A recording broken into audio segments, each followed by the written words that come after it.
الحمد لله والصلاة والسلام على رسول الله وعلى آله وأصحابه ومن والاه وما بعد. كعادتنا يوم الأربعاء نقرأ في كتاب الإمام البخاري رحمه الله تعالى الذي هو بعنوان الأدب المفرد. بسم الله. وقد ختمنا درسنا السابق بقراءة الحديث 67 في باب عقوبة قاطع الرحم في الدنيا لا بل الحديث 68 في باب ليس الواصل بالمكافئ. وننتقل بعده إلى الباب 35 في قوله باب فضل من يصل ذا الرحم الظالم. Comme chaque mercredi, nous lisons ensemble le livre écrit par l'imam al-Bukhari rahimahullah ta'ala dans le bon comportement.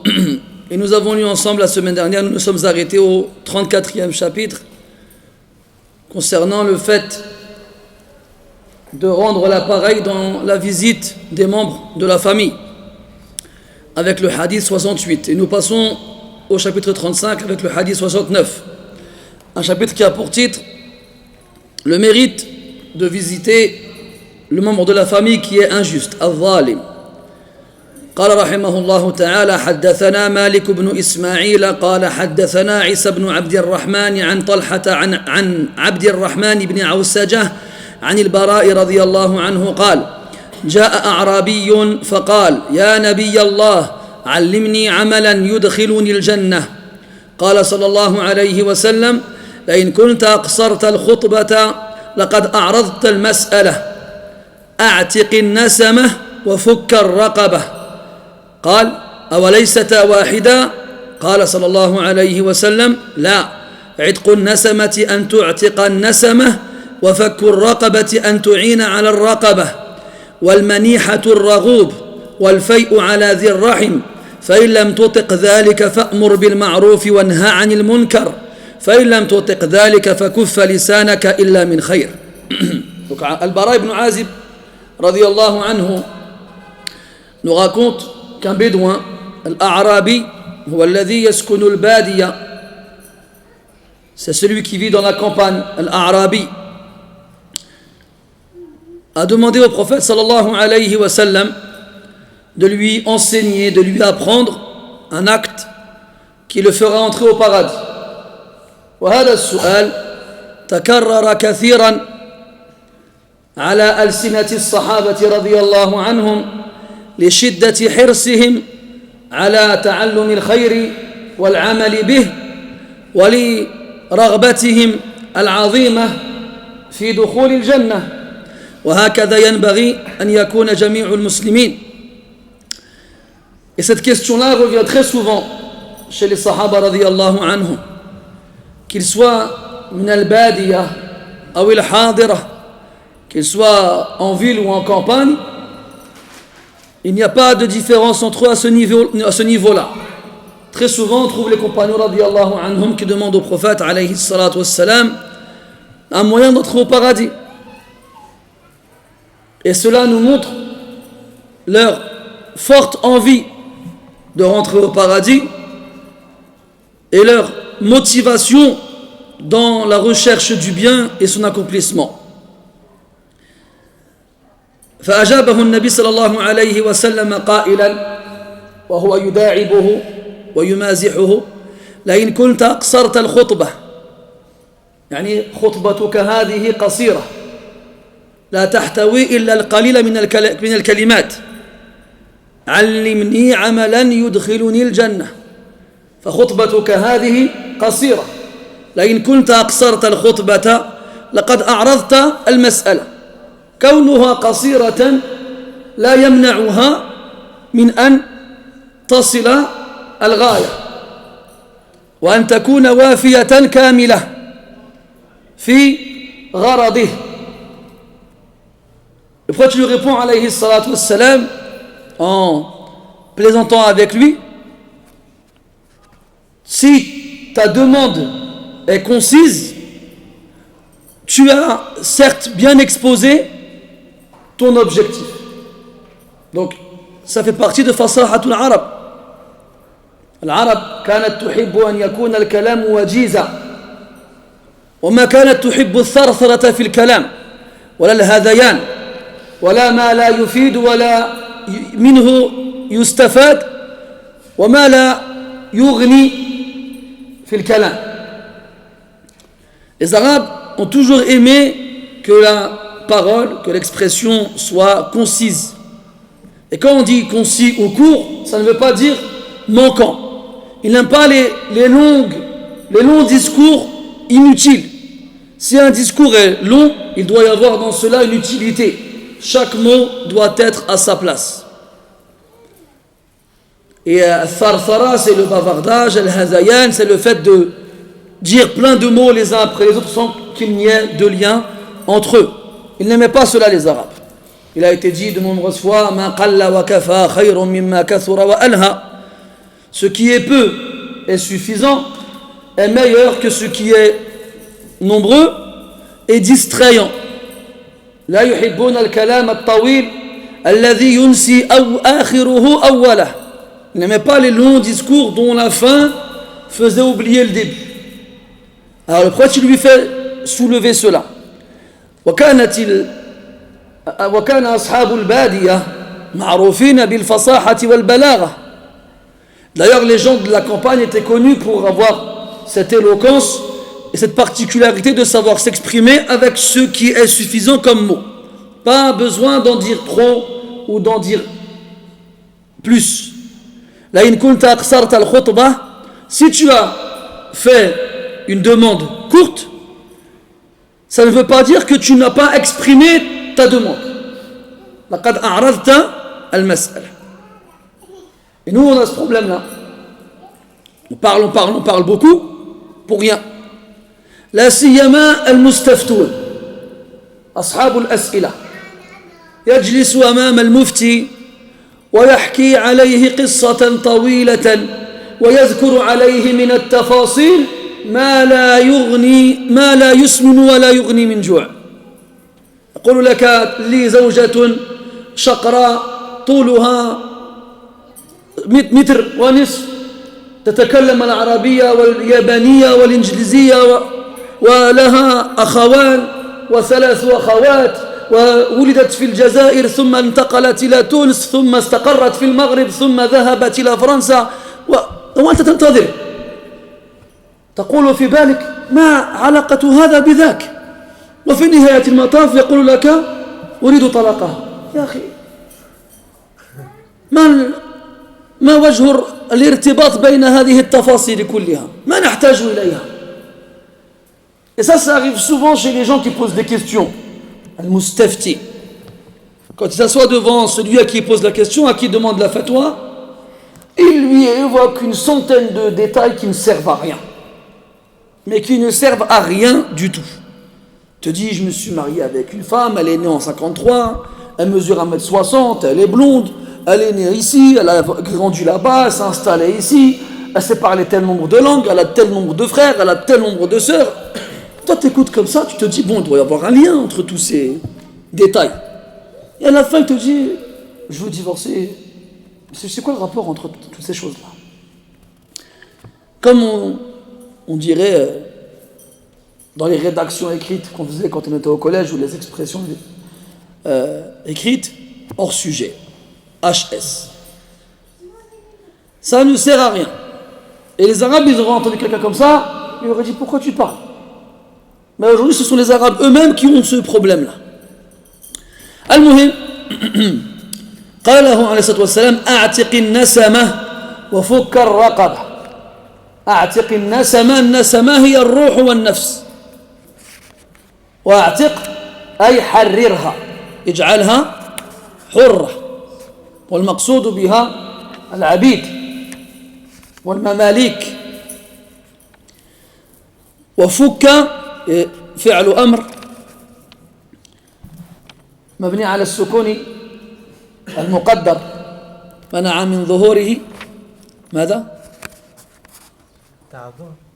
تعذر الثقل ما أسرع ما تنتقل من علامة إلى أخرى. كن على يقين قبل أن تجيب ولا تتردد. فعل أمر مبني على السكون المقدر منع من ظهوره اشتغال المحل. تعرف هذه؟ اشتغال المحل بالفتحة لمنع التقاء الساكنين، لمنع التقاء الساكنين، لأن الأصل في فعل الأمر أن يبنى على السكون، لكنه مضاعف، آخره حرف مضاعف مشدد، والمضاعف لا يسكن، فلا بد أن نضع فتحة لمنع التقاء الساكنين، سكون الجزم أو الأمر وسكون آخر الفعل. على كل حال، وفك الرقبة هذا له بيان لاحقا، سيكون له بيان لاحقا. Donc il lui répond alayhi salatu wassalam, a'tiq an-nasama. A'taqa, ça veut dire affranchir, libérer. An-nasama, c'est l'âme. Ça fait référence ici à l'âme humaine. L'âme humaine qui n'est pas libre, qui a besoin d'être libérée. Ce qui fait référence à quoi? À l'esclave, à l'esclave.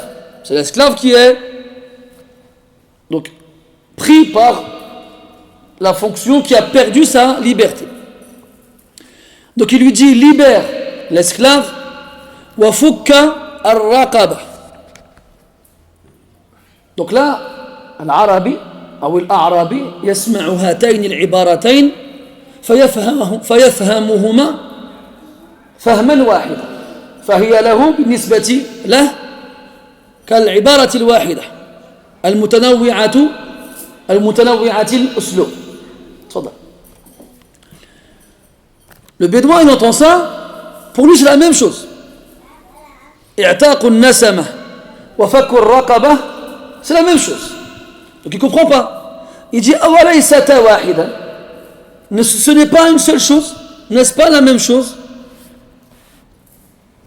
Parce que fakka al-raqaba, c'est la nuque. Al-raqaba, c'est la nuque. Al-unuq, c'est le cou. Et al-raqaba, c'est la nuque. On a aussi al-qafa. Al-qafa, c'est le bas de la tête. Nuance entre le bas de la tête et la nuque. Quand on coupe la tête, c'est chaud ça.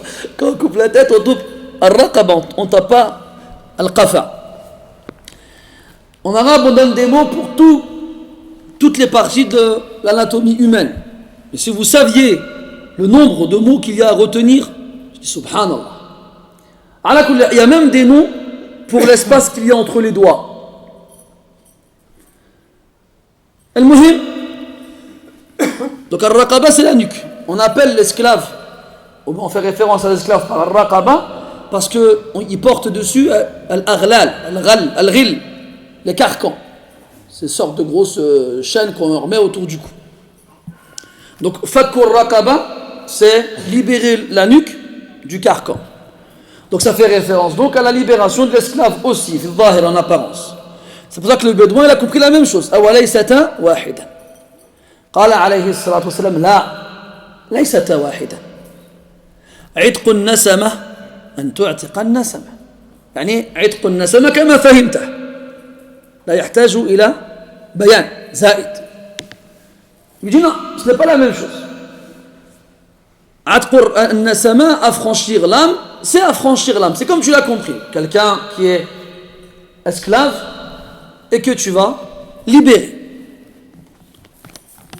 Soit il est en ta possession, donc tu le libères tout de suite, soit il est chez quelqu'un d'autre, tu l'achètes et tu le libères.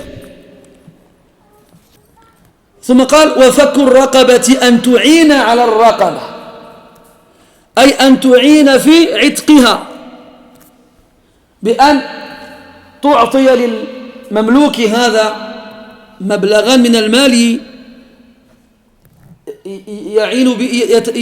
يعين بذلك نفسه على شراء حريته أو تعير له دابة يعمل بها لأجل اكتساب المال أو ما أشبه ذلك. المهم الفرق بين اعتاق النسمة وفك الرقبة أما الأول فأن تعتقه على الفور مباشرة، وأما الثاني فأن تعين المعني بالأمر بأن تعطي له الوسائل التي بها يحصل على حريته. Quand tu fais la différence entre les deux termes, le premier c'est de l'affranchir, de le libérer, de le soulager de l'esclavage. Le second c'est de l'aider à se libérer, de l'aider à se libérer. C'est-à-dire de lui donner de l'argent directement pour qu'il puisse racheter sa liberté lui-même, ou de lui prêter par exemple une monture ou un appareil, un outil pour qu'il puisse travailler et ainsi gagner de l'argent et pour pouvoir se libérer lui-même. الآن فهمتم الفرق بين العبارتين. ظاهر الأمر أن الأول أفضل من الثاني، ولو قلنا إن الثاني أفضل من الأول أيكون ذلك صحيحا؟ En apparence, le premier est meilleur que le second, le libérer directement. Mais si on dit, لو قال قائل, quelqu'un est dit que le deuxième il est meilleur que le premier, est-ce que ce serait possible? Est-ce que ce serait vrai? ما رأيكم؟ لا تدري؟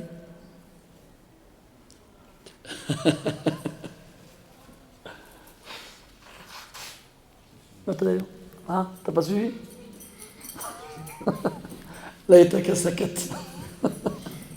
استر على نفسك. ها؟ طيب. Si quelqu'un dit le deuxième il est meilleur que le premier, علاش؟ لأن الأول الذي يجد عبدا من العبيد مملوكا فيأتي مولاه ويعتقه، فيكون العبد المعتق هذا مدينا لمن اعتقه ويصبح بذلك مولا له. مدينا بماذا؟ بشكره وباعتراف فضله عليه. أما الثاني فلو أعنته على أن يعتق نفسه لكان مدينا لك أيضا، لكن بطريقة أخرى. إذن أن يعتق نفسه خير له بالنسبة له من أن يعتقه غيره. C'est-à-dire que si moi je viens, je trouve quelqu'un il est esclave, je vais le libérer, je vais voir son maître, je lui dis tiens combien tu veux? Je veux 10 dinars, tiens 10 dinars, anta hurrun li wajhillah, je le libère. Et bien cet esclave là, comme j'aurais été la cause de sa libération, il me sera redevable, pas de l'argent que j'ai dépensé pour lui là, de sa gratitude. Et wallahi, la gratitude c'est une dette. Mais nous, qalilun minna man yatanabbahu li hada. Très peu d'entre nous ils font attention à ça. Quand quelqu'un il t'a fait un bien, eh bien tu lui es redevable, tu lui dois quelque chose. وقد ذكرنا في مجلس من مجالسنا مسألة تتعلق بالتيمم. ذكرنا أن رجلا مسافرا يدخل قرية لا يملك من المال ما يشتري به ماء، وقد حان وقت الصلاة وهو على غير طهارة فيحتاج إلى أن يتطهر. فلو جاء رجل من أهل القرية هذه فعرف أنه رجل غريب فقال له خذ ماء لتتوضأ به، هل كان يجب على ذلك المسافر أن يقبل ذلك الماء ليتوضأ به ليصلي، أو جاز له أن يرفض الطلب وأن يتيمم؟ تذكرون هذا؟ ما تذكرون. J'avais donné une fois un exemple avec une... تذكر؟ Oh c'est ça. لعل جسمك كان حاضرا أما روحك فقد غاب. المهم ليتك سكت كأخيك هذا الذي ينشغل بهاتفه.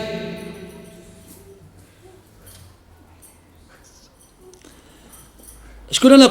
Oui, j'avais donné une question d'ordre juridique. Tout était là. Tout. Si un homme, lui était là. Si un homme il rentre dans un village et il est en voyage, c'est l'heure de la prière, il n'a pas les ablutions. Il n'a pas d'argent pour acheter de l'eau pour faire les ablutions et il ne trouve pas de l'eau disponible à proximité. Et il y a un homme du village qui l'aperçoit et qui constate qu'il n'est pas d'ici. Alors il va le voir avec de l'eau, il dit tiens, c'est l'heure de la prière, prends l'eau et fais les ablutions. Je te l'offre là, moi. Est-ce qu'il a l'obligation d'accepter l'eau, faire les ablutions et prier? C'est l'heure. Hein? Ou bien il a le droit de refuser et de faire tayammum. On avait dit, il a le droit de refuser de faire tayammum. Parce qu'Allah Ta'ala ne te demande pas de t'endetter pour l'adorer. Quand il y a une alternative autre, on ne doit pas s'endetter pour payer la zakat. On ne doit pas s'endetter pour faire le hajj. On ne doit pas s'endetter pour faire la prière non plus. Quand il y a d'autres alternatives. Donc il a le droit de refuser et de faire le tayammum. Même si l'eau elle est présente. Pourquoi? Parce qu'on ne doit pas lui imposer d'accepter quelque chose qui lui rendra redevable vis-à-vis de cette personne-là. Parce qu'il lui aura donné, et en lui donnant, eh ben, il l'a pris en même temps. Ça, mets-le dans ta tête. Quand tu donnes quelque chose à quelqu'un, eh ben, en même temps, tu prends un peu de sa personne. Mais si cette personne en face de toi, elle a un nafs, elle a du karam, elle a des qiyam, elle a des valeurs, elle est consciente du bien que les gens ils lui font. Maintenant, les gens aujourd'hui, ils ont oublié ces choses-là. تحسن إليه مدى الدهر وإن رأى منك شيئا قال ما رأيت منك خيرا قط كالمرأة الناشز التي تكون مع صواحبها أكثر أهل النار. Comme ce genre de personne-là qui tu peux être envers qui tu peux être bienfaisant toute ta vie. Et le jour où il voit de ta part une seule chose qui le dérange, il dit quoi? J'ai jamais vu du bien avec toi. Comme la femme ingrate dans le hadith, qui elle et ses compagnes seront la plus grande population des gens en enfer. Idhan, al-i'tiraf bil fadl, le fait de reconnaître le bien que tu as fait sur moi, et d'ailleurs, من باب الفائدة الله تعالى حرم في كتابه المن بل جعله مبطلا للصدقات. الله عز وجل il a interdit المن. ما هو المن؟ هو أن تذكر الخير الذي فعلته لأحد الناس لأجل جلب منفعة أو دفع مضر من قبله. المن, Allah il l'a interdit. Il a même fait une chose qui annule les aumônes.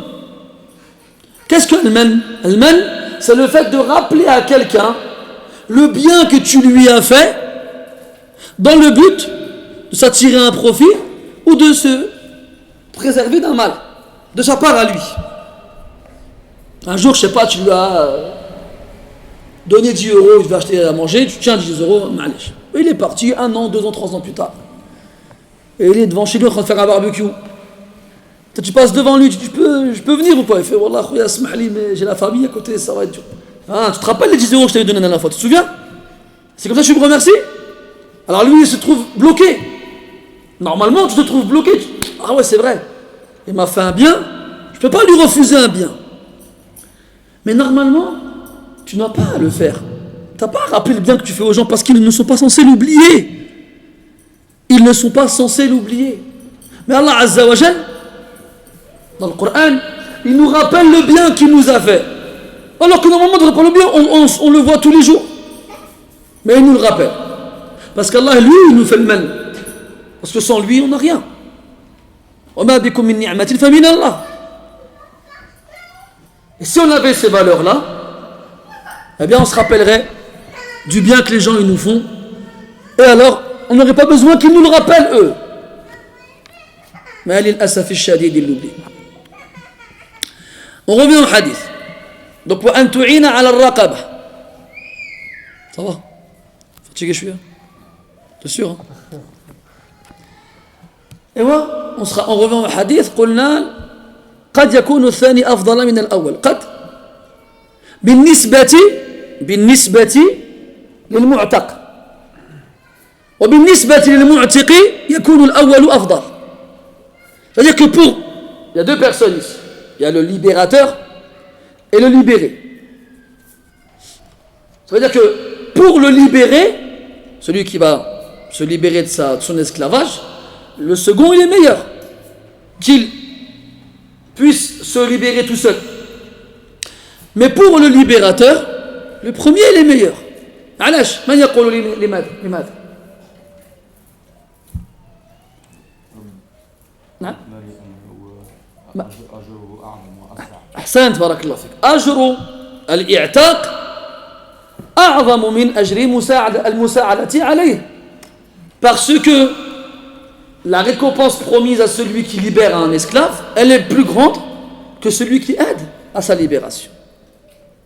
مفهوم؟ لذلك فرق النبي صلى الله عليه وسلم بينهما. ثم قال والمنيحة الرغوب. المنيحة في الأصل هي العطاء.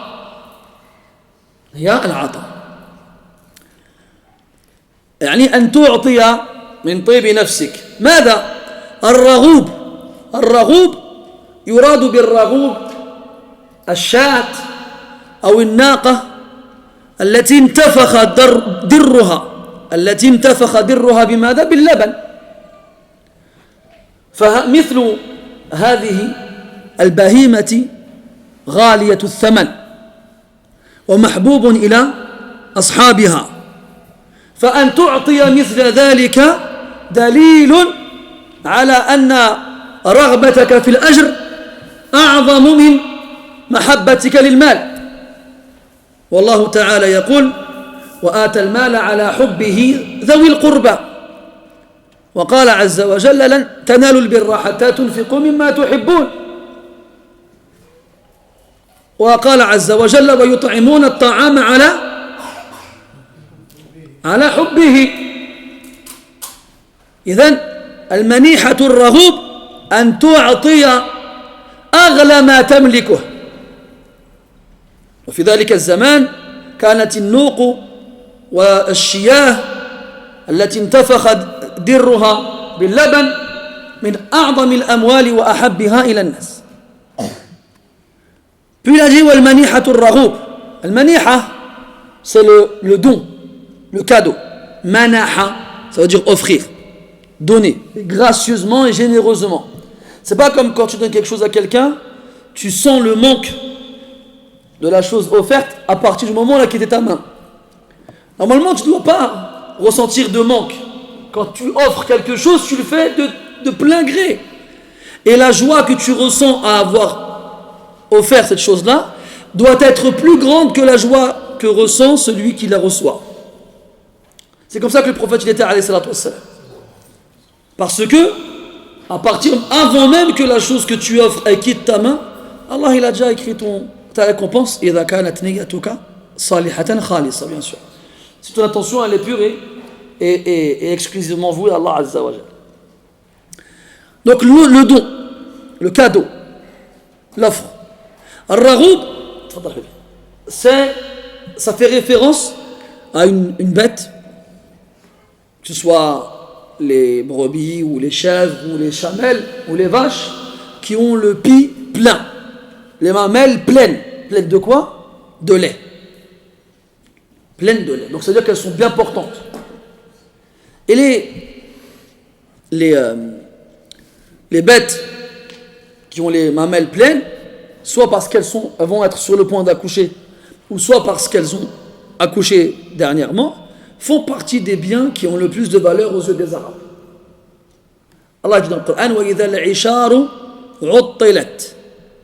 Qu'est-ce que ça veut dire وَإِذَا الْعِشَارُ عُطِّلَتْ? Al-Ishar, c'est le jam' de Ushara. D'ailleurs, c'est l'un des deux seuls mots en arabe où fu'ala, c'est le wazn du singulier, pas du pluriel. C'est quoi le deuxième? C'est nufasa. Al-Muhim. Ala kulli hal, al-ishar, ce sont les chamelles qui sont sur le point de mettre bas. وإذا العشار عطلت يعني أهملت. C'est-à-dire que lorsque on ne prêtera plus attention aux chamelles qui sont sur le point de mettre bas. Qu'est-ce que ça veut dire? Parce que comme les chamelles qui vont mettre bas, chez les Arabes, font partie des biens les plus chers, quand ils sont sur le point d'accoucher, ça y est, ils ne les quittent plus. Ils restent avec, pour assister à l'accouchement, je ne sais pas comment on dit, à la mise basse. Ils ne peuvent pas se permettre de rater un tel événement ou bien de craindre le moindre problème. Alors ils restent à côté. Allah dit وَإِذَا الْعِشَارُ عُطِّلَتْ. Que même ces biens-là, on n'y prêtera plus attention. Ce sera quand? Le jour de la résurrection. Quand il se passera ces choses extraordinaires dans la création, الشمس كورت وإذا النجوم انكدرت وإذا البحار وإذا الجبال سيرت وإذا العشار عطلت. Ces événements-là qu'Allah il cite dans cette sourate-là, lorsque le soleil perdra sa lumière, lorsque les étoiles tomberont de leur place, lorsque les montagnes sortiront de leur enracinement et vogueront comme les nuages, et lorsque les chamelles qui sont sur le point de mettre bas, plus personne s'y intéressera. Al-amru ashaddu min an yuhimmahum dhalik. Cette situation-là sera trop importante pour qu'autre chose les préoccupe. Donc il a dit l'ishar, c'est la chamelle qui va mettre bas. Et c'est ce qui a le plus de valeur chez les Arabes. Donc ici on a dit, c'est celle qui a les mamelles pleines. Soit parce qu'elle va mettre bas, soit parce qu'elle a mis bas déjà. Et ça fait référence au bien qui a le plus de valeur chez les Arabes. Et Allah dans le Coran, il encourage, il incite à donner ce qu'on aime, ce qui a de la valeur pour nous. وآتى المال على حبه ذوي القربى. اختلف المفسرون في عوض الضمير من هو الله عز وجل وآتى المال على حب الله أو هو عائد إلى المال وآتى المال على حب المال. والقاعدة تقول أن الضمير يعود إلى أقرب مذكور. Chez les mufassirin, ils ont divergé. Dans le verset, Allah il dit وآتى المال, et il donne ses biens ala hubbihi, malgré son amour ou en fonction de son amour. L'amour de qui? Les savants ils divergent sur deux paroles. Soit l'amour d'Allah, c'est-à-dire qu'il donne le bien parce qu'il aime Allah, alors il donne ce qu'il possède. Première interprétation possible. La seconde, c'est que ça revient au bien lui-même, c'est-à-dire qu'il donne le bien avec son amour du bien. Comme Allah dit dans le Coran, lan tanalu al-birra hatta tunfiqu mimma tuhibbun. Vous n'atteindrez la piété que lorsque vous donnerez ce que vous aimez. Et dans l'insan, وَيُطْعِمُونَ الطَّعَامَ عَلَى حُبِّهِ, comme dans Al-Baqarah. Et ils nourrissent, ils donnent à manger avec son amour. Il y a l'amour d'Allah Azza wa Jal, première hypothèse possible, ou bien avec l'amour de la nourriture. D'ailleurs, dans le Coran, Allah dit وَيُؤْثِرُونَ عَلَى أَنفُسِهِمْ وَلَوْ كَانَ بِهِمْ خَصَاصَةٌ أي مجاعة شديدة. Donc ça revient à حب الطعام. Ils préfèrent les autres sur eux-mêmes, quand bien même il y aurait une grande famine. C'est-à-dire que toi, tu ne possèdes plus que ça.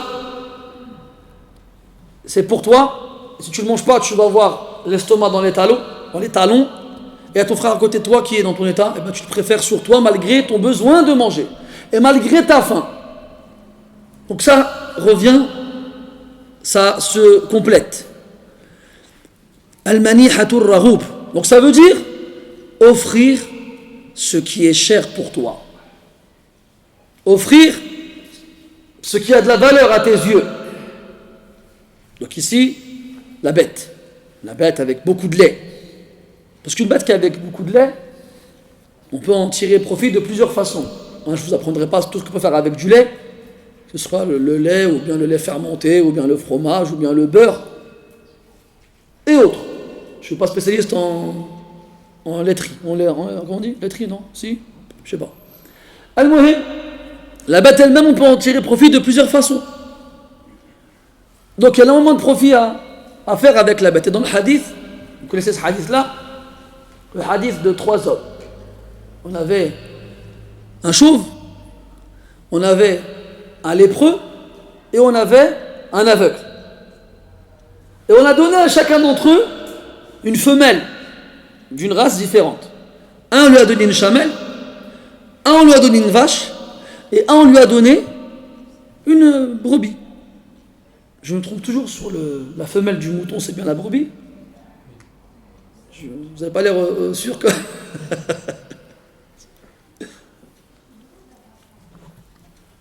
Et chacune d'entre elles était pleine.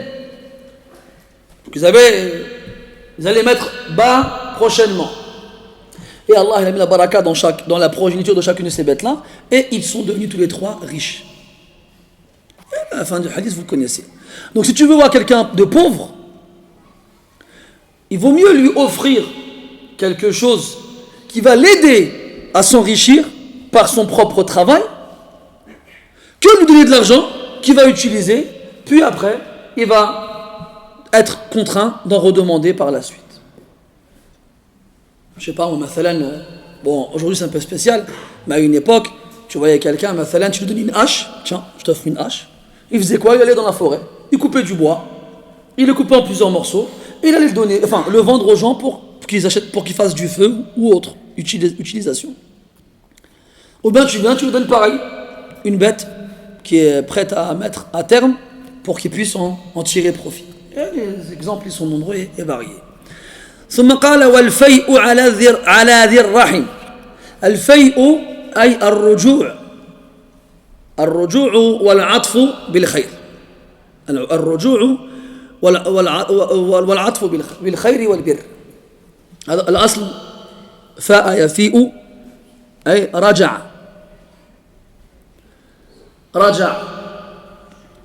ويسمى ظل الشيء فيئا إذا كانت الشمس من جهة الشروق ويسمى ظلا إذا كان من جهة الغروب.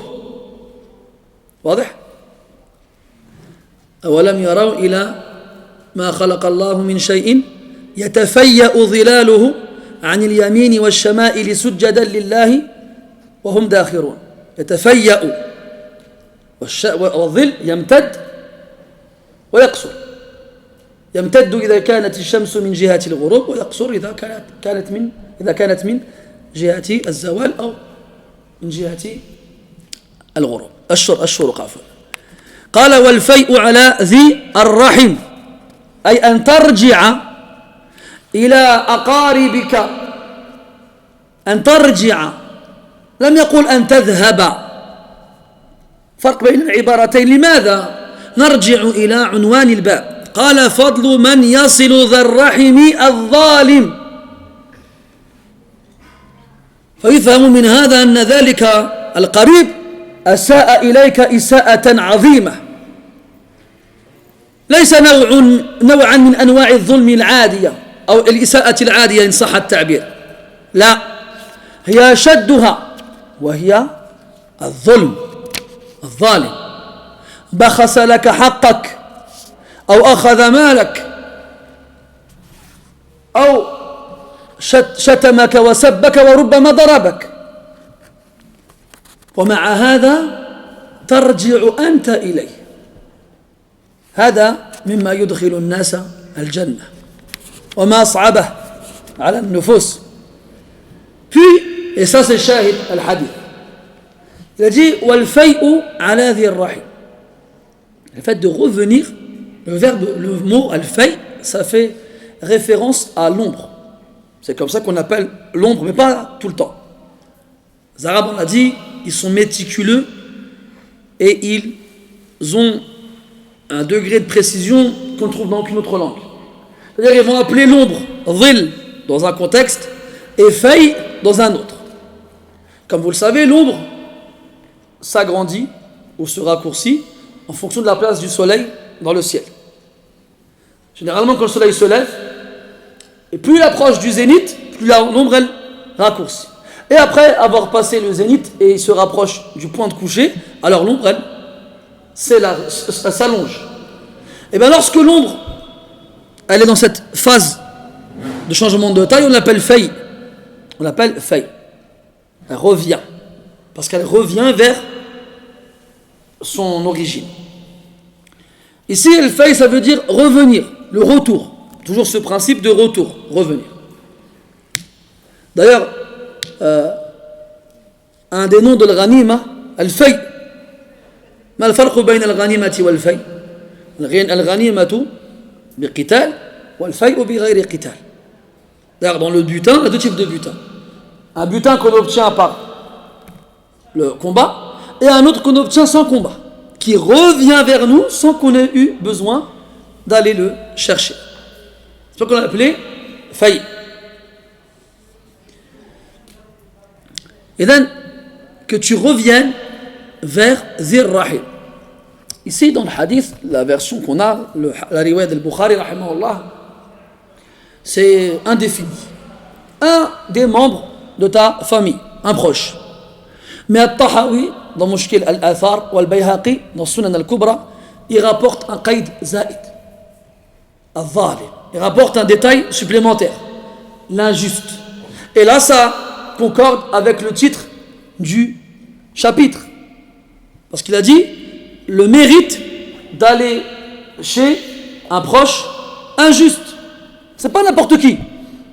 Parce qu'aller voir un proche normal et terrain fait, t'es gentil avec lui, gentil avec toi, tout se passe bien. Il n'y a pas de mérite particulier. Si ce n'est d'aller voir quelqu'un de sa famille, c'est bien. Mais sinon, en dehors de ça, il n'y a pas de mérite particulier. D'ailleurs, le prouve ce qu'il dit après. Si tu n'y arrives pas, c'est dur. Quelqu'un il a été injuste envers toi. Il t'a pas fait seulement du mal. Il a été injuste. Parce que faire du mal, ça a toutes les couleurs. Il y a plein de façons différentes de faire du mal. Insulter, frapper, mentir sur toi, j'en passe et d'autres. Mais être injuste envers toi, c'est le pire c'est la pire des façons de faire du mal à quelqu'un. Et c'est ce qui rend encore plus difficile de revenir vers lui. Parce qu'à la base, s'il t'a fait du mal, ça va lui de venir vers toi. Là, c'est toi qui reviens vers lui. Attention, là, on parle de choses qui te font rentrer au paradis. كلنا يعلم أن الجنة غالية. Tout le monde sait ici que le paradis coûte cher. On n'y rentre pas comme ça en claquant des doigts. Là, on y rentre bien araqil jabin. On y rentre en... C'est quoi ce bruit? On y rentre en s'essuyant le front. En s'essuyant, c'est un ronflement. Mais je vois personne dormir. Alors si quelqu'un est ronfle, réveillé, soyez en fait, des gens qui sont sur le point de dormir, je le vis pas mal depuis tout à l'heure. Al-Muhim. Ce que l'on a dit, donc on a dit, je sais plus, j'ai dit quoi? Le paradis coûte cher. Barakallah. Le paradis coûte cher. Là, l'homme, il vient demander au prophète une action qui le fait rentrer au paradis. Le Rasoul est tellement généreux qu'il ne donne pas seulement une, mais plusieurs. Mais elles sont difficiles. C'est pas à la portée de n'importe qui. Alors, revenir vers un proche qui est injuste. Et la suite? Oui. فَإِن لَمْ تُطِقْ ذَلِكَ. Si tu n'en es pas capable, si tu ne le supportes pas, tu ne peux pas le faire. C'est normal. La base, c'est que c'est pas possible de faire quelque chose de ce genre-là. Pour une âme classique normale. Mais quelqu'un qui a une foi forte et qui veut vraiment le paradis, il regarde au-delà des actions. Il regarde les résultats. Parce qu'Allah, il lui promet derrière ces actions-là. Et là, la difficulté. Quelqu'un qui t'a fait du mal, quelqu'un qui a été injuste envers toi, mais tu reviens vers lui. Après, il nous dit quand même, c'est dur. فَإِن لَمْ تُطِقْ ذَلِكَ. Si tu ne peux pas, donc là ça montre la difficulté de la chose. Ça montre que ce n'est pas à la portée de tout le monde. Ce n'est pas tout le monde qui peut faire ça. Qui a fait ça, vous connaissez tous?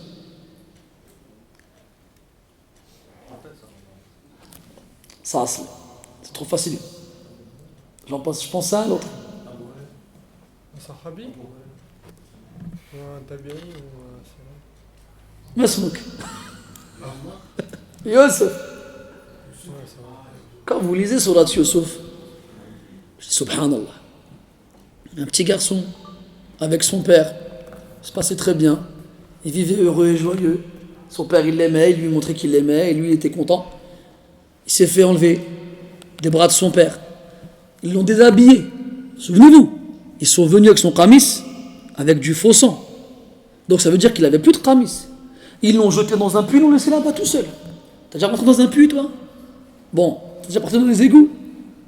Bon, quand t'es petit, tu t'es cherché une balle dans les égouts, non? Toi, t'étais là-bas obligé. Il fait froid dans les trous, en profondeur. Et encore plus il est serré, vous savez, à l'époque, quand on voulait de l'eau, il fallait creuser profondément. Il était accroché à une corde, un petit garçon d'une dizaine d'années, presque nu, au fond d'un trou. On le sort du trou pour le vendre comme esclave. Il se retrouve domestique chez un inconnu, des gens qu'il ne connaît même pas. Puis il se fait agresser par la femme. Puis il se fait accuser à tort. Puis il se retrouve en prison. Les années passent. Quand il retrouve ses frères, tout ce qu'il trouve à lui dire, quand l'histoire du petit frère qui, on a fait croire qu'il avait volé la coupe. Vous connaissez l'histoire, hein, rassurez-moi.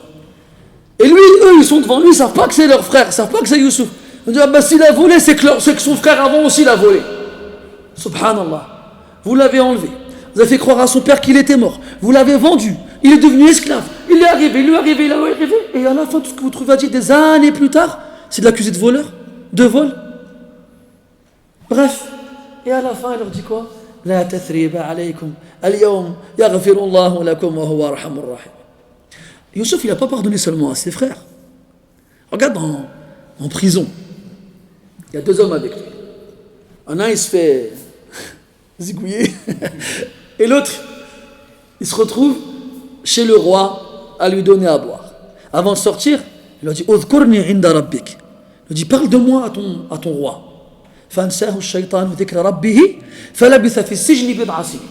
Le shaitan, il lui a fait oublier de parler de lui à son maître. Alors il est resté en prison des années. بضع سنين. Pas des jours, des semaines, des mois, des années. Après le roi, il fait son rêve. Les gens ne savent pas comment l'interpréter. Et lui, il se rappelle. وقال الذي نجا منهما وادكر بعد أمة.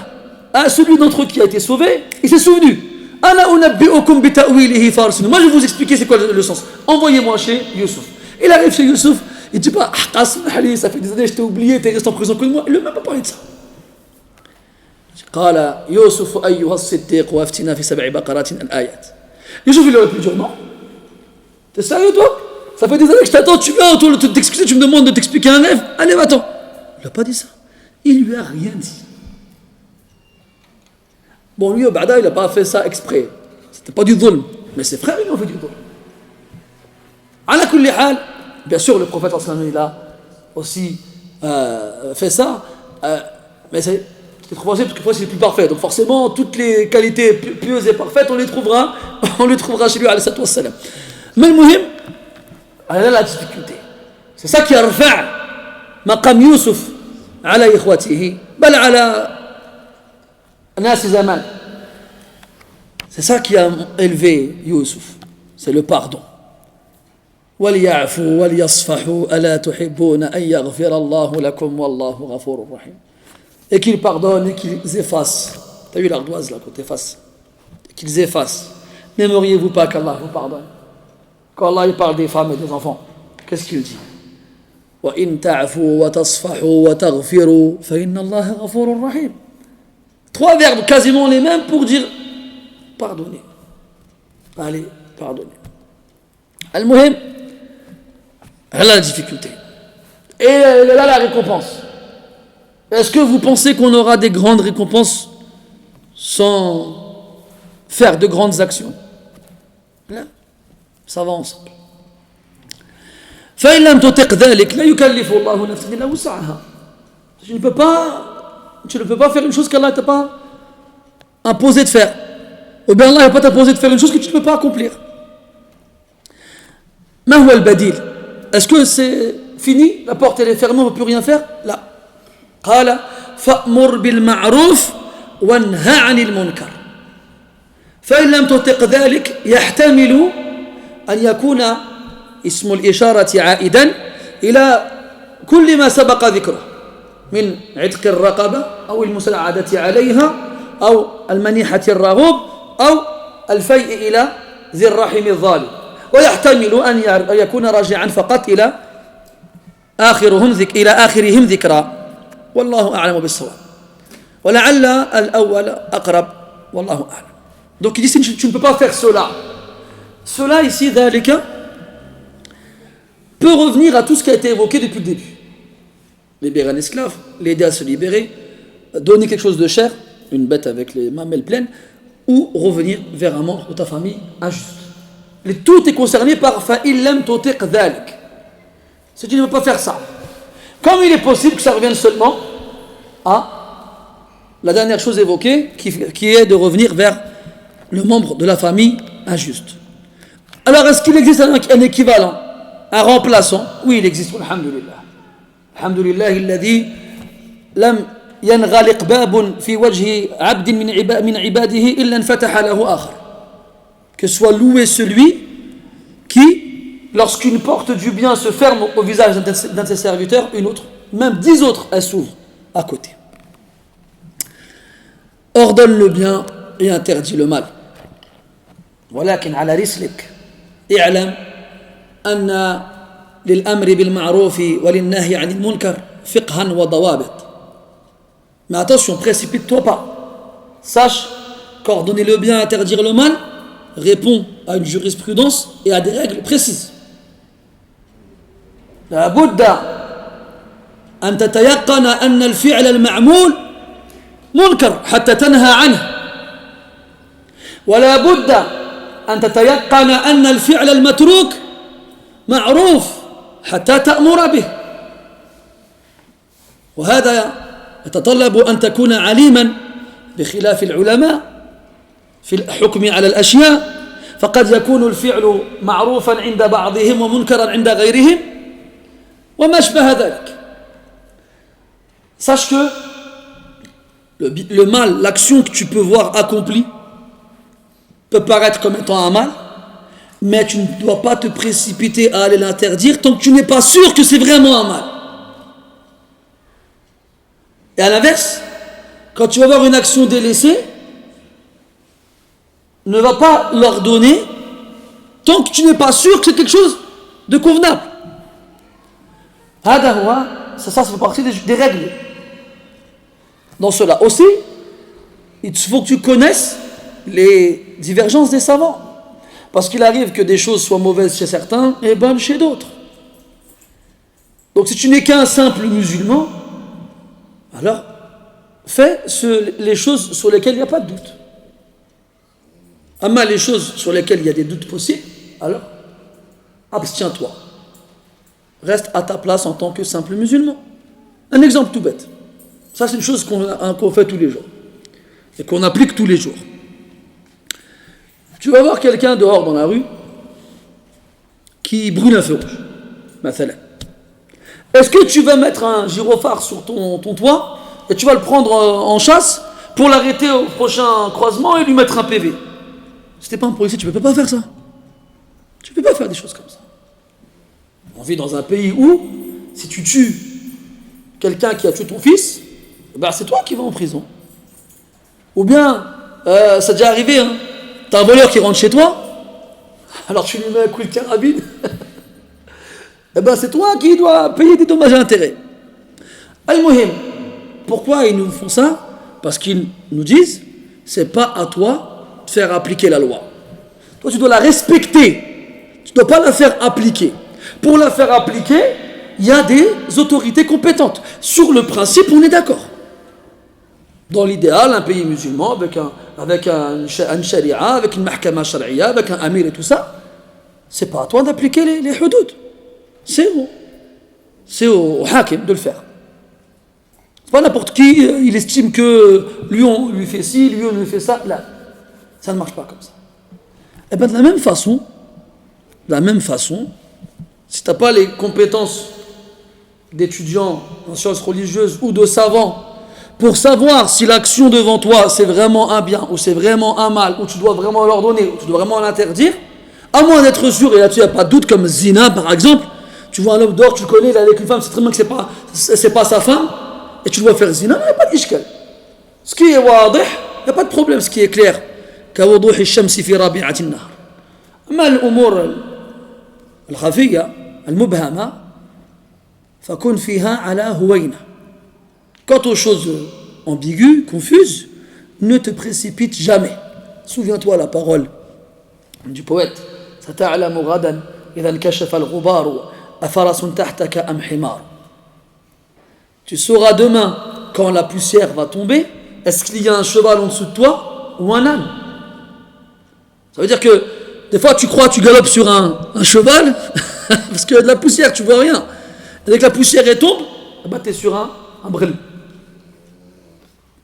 Ça doit être quelqu'un là, je crois. Allah يبارك les sœurs, mashallah, ya Rafl. Je crois que c'est quelqu'un qui est lancé là. Mohim. Comme on dit chez nous, là, il a Saïda.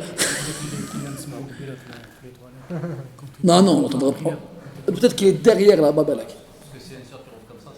Ah, ça arrive, hein. Moi, j'ai connu des tantes au bled, des anciennes. Allah يبارك. معلش. ليس على النائم حرج. Voilà là. Il n'y a pas de gêne pour celui qui dort. Si Allah l'a excusé, c'est pas nous, on va lui en vouloir. Et then, ordonner le bien, interdire le mal. Et je vais vous raconter une histoire qui m'est arrivée. C'était à l'époque où je buvais du Coca-Cola. J'ai fait tauba depuis, alhamdoulilah. Et moi, j'étais dans ma cité où j'ai grandi, au 3000, avec des frères. C'était le soir et on buvait du Coca. Alors, on discutait comme ça, gentiment, et j'entends Sofiane. Et là, je me retourne surpris, je vois un papa que je connais, un papa de la cité, quelqu'un de très bien, machallah.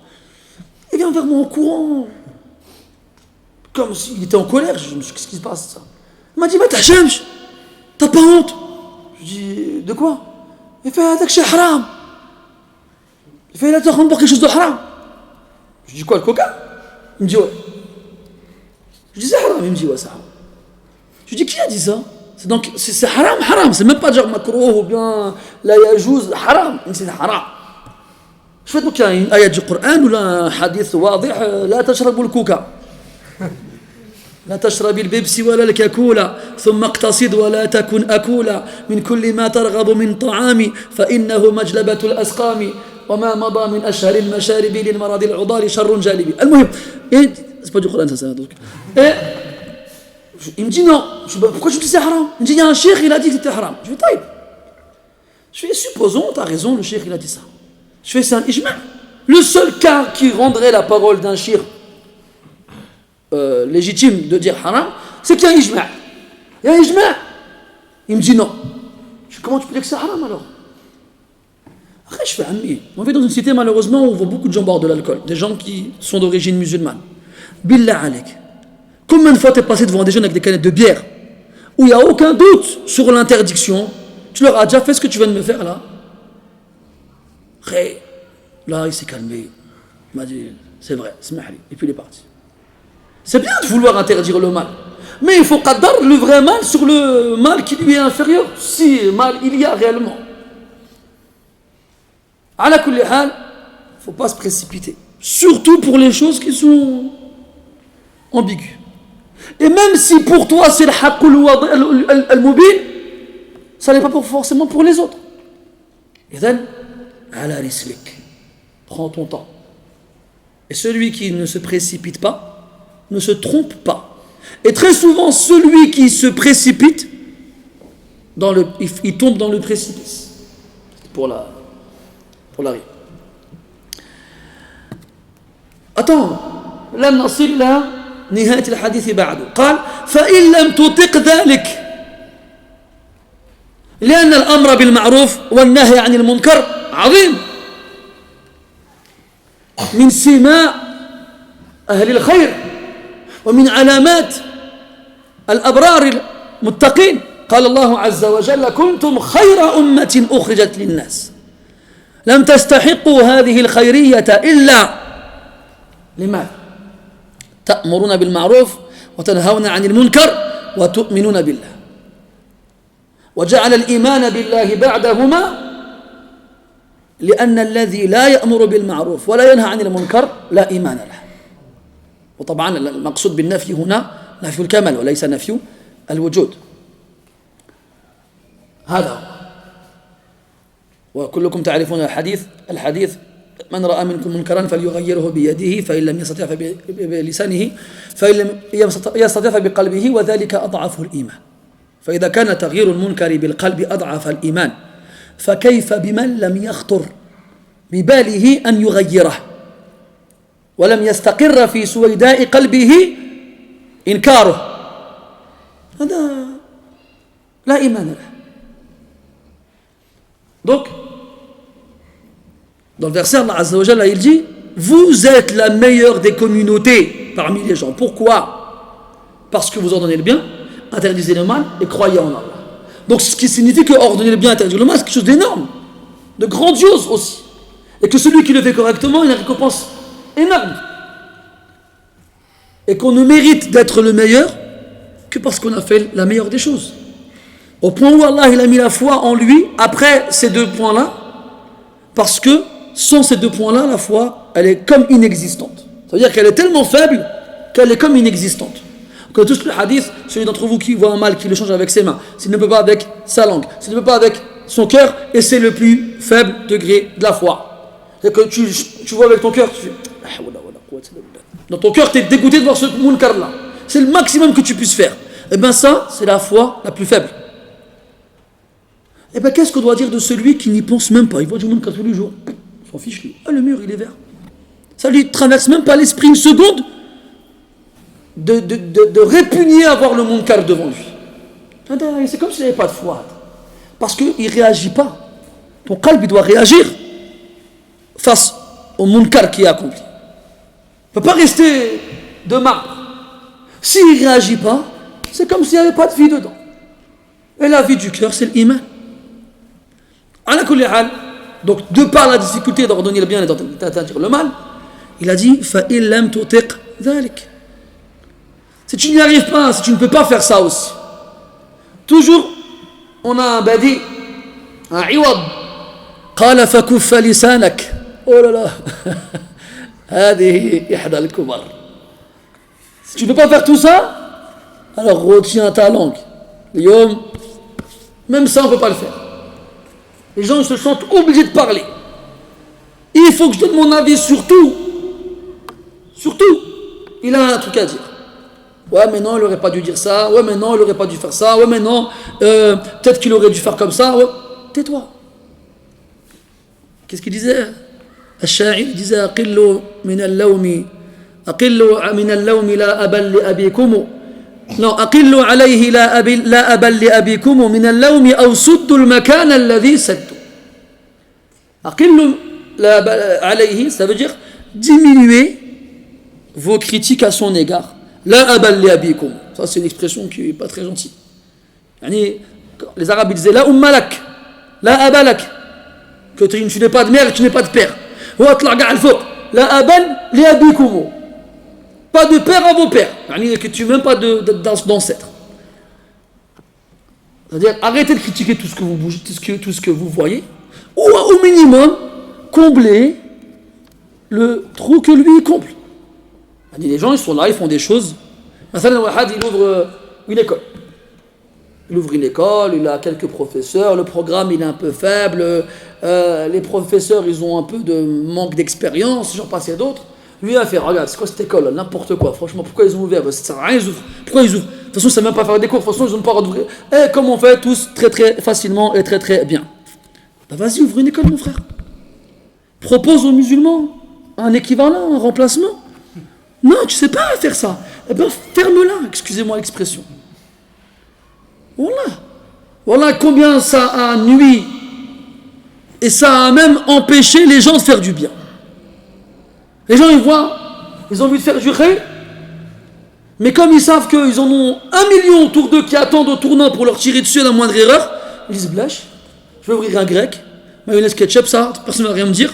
Et encore, ta mayonnaise elle est trop grasse, ton ketchup est trop de tomates dedans, et ta viande elle nous fait avoir mal au ventre.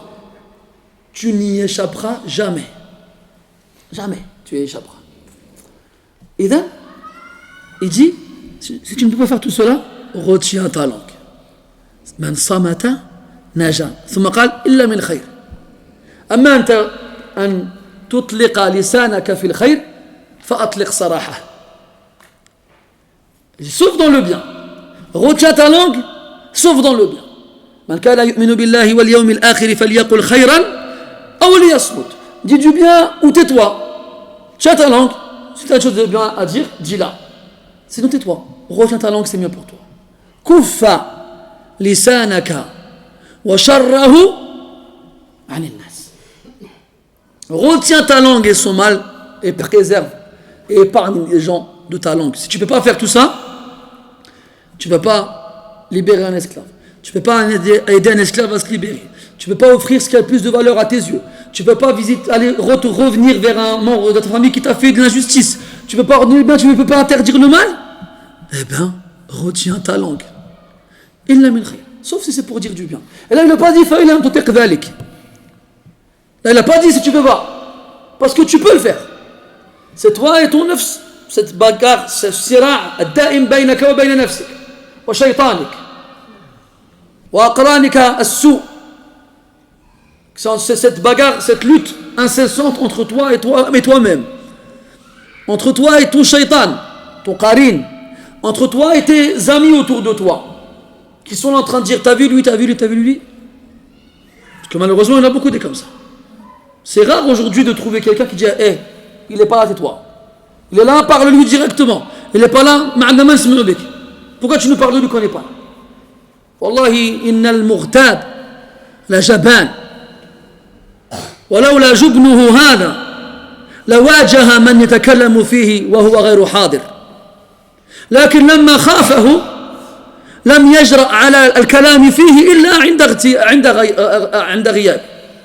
Wallahi, le médisant, il est lâche, c'est un poltron, un peureux. Parce que si ce n'était sa peur, il aurait dit à la personne en question sur qui il parle quand il n'est pas là, ce qu'il a à lui dire. Mais comme il n'a pas le courage de l'affronter, il lui fait des sourires quand il est devant lui, et quand il part, il fait t'as vu lui. Et c'est de la ghaïba. Même si tu n'as pas dit de mots, c'est de la ghaïba.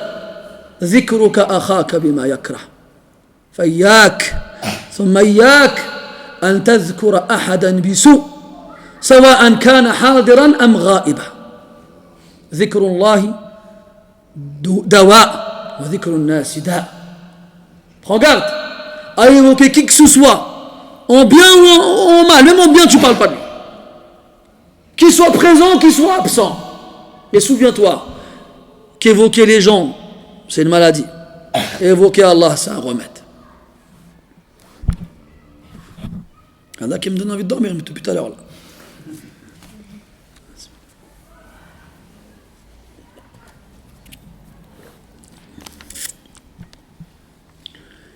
قال رحمه الله الباب 36 من وصل رحمه في الجاهلية ثم أسلم مع الحديث 70. قال رحمه الله حدثنا أبو اليمان قال أخبرنا شعيب عن الزهري قال أخبرني عروة بن الزبير أن حكيم بن حزام أخبره رضي الله عنه أنه قال للنبي صلى الله عليه وسلم أرأيت أمورا كنت أتحنث بها في الجاهلية من صلة وعتاقة وصدقة فهل لي فيها أجر؟ قال حكيم قال رسول الله صلى الله عليه وسلم أسلمت على ما سلف من خير. حكيم بن حزام هذا من الصحابة الكرام قيل في ترجمته أنه عاش 60 سنة في الجاهلية 60 سنة في الجاهلية و60 سنة في الإسلام فعمر رضي الله عنه. أتى النبي صلى الله عليه وسلم يسأله عن أمور تفضل أخي كان يتحنث بها.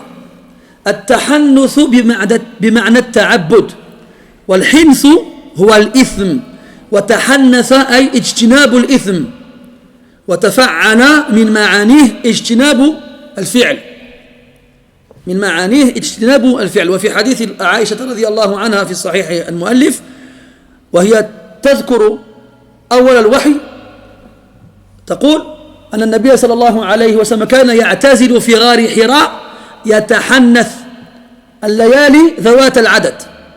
يتحنث أي يتعبد، يجتنب الحنث أي الإثم، وكانوا يصرون على الحنث العظيم الإثم العظيم. فالتحنث بمعنى اجتناب الإثم، والتحرج له معنيان: إما دفع الإنسان على الحرج أو ترك ما يجعل الإنسان ينحرج.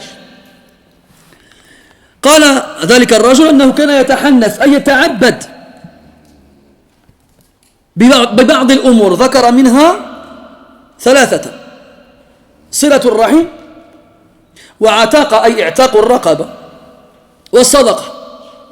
وكان يفعل ذلك في الجاهلية، أي في الفترة التي لم يكن فيها مسلما، أو الفترة التي كانت قبل نزول الوحي. فسأل الرسول استفتاه عليه الصلاة والسلام هل له فيها أجر، يعني هذه الأعمال الحسنة التي فعلها قبل إسلامه هل يؤجر عليها رغم أنه لم يكن مسلما آنذاك؟ فقال عليه الصلاة والسلام: أسلمت على ما سلف من خير. كل ما سبق من خير فعلته قبل أن تدخل الإسلام هو باق في حقك ومكتوب في صحيفتك، لم يمحى ولم يطمس، باق. وهذا يذكرنا بفضل الله عز وجل الواسع على عباده. فالذي يسلم من أهل الكتاب يؤتى أجره مرتين، والمسلم التائب الصادق من ذنوبه يبدل الله سيئاتهم حسنات. والمجتهد في العبادة إن حصل له حاصل من عجز أو مرض أو سفر أو ما أشبه ذلك أجر الله أجره مع تركه العمل لتلك المدة، وهذا من فضل الله عز وجل علينا، فله الحمد أولا وآخرا. Hakim ibn Hizam radiyallahu anhu est un compagnon radiyallahu anhu qui a vécu très longtemps. C'est-à-dire qu'il a vécu 120 ans, selon certains historiens, 60 ans avant l'islam, 60 ans après l'islam, yani presque converti à l'islam. Qui peut me donner le nom d'un autre compagnon de qui on dit la même chose? La ta'rifun? Là. Anas Malik, il a vécu longtemps, mais pas autant. Anas Malik, qui s'est converti, il avait quel âge? Il avait 10 ans. Il est mort avant 100 ans. Salman al-Farisi, son cas il est spécial. Son cas il est spécial parce qu'il y en a carrément qui ont dit qu'il a vécu 250 ans. Et il n'a pas vécu autant d'années en islam que dans le Jahiliya.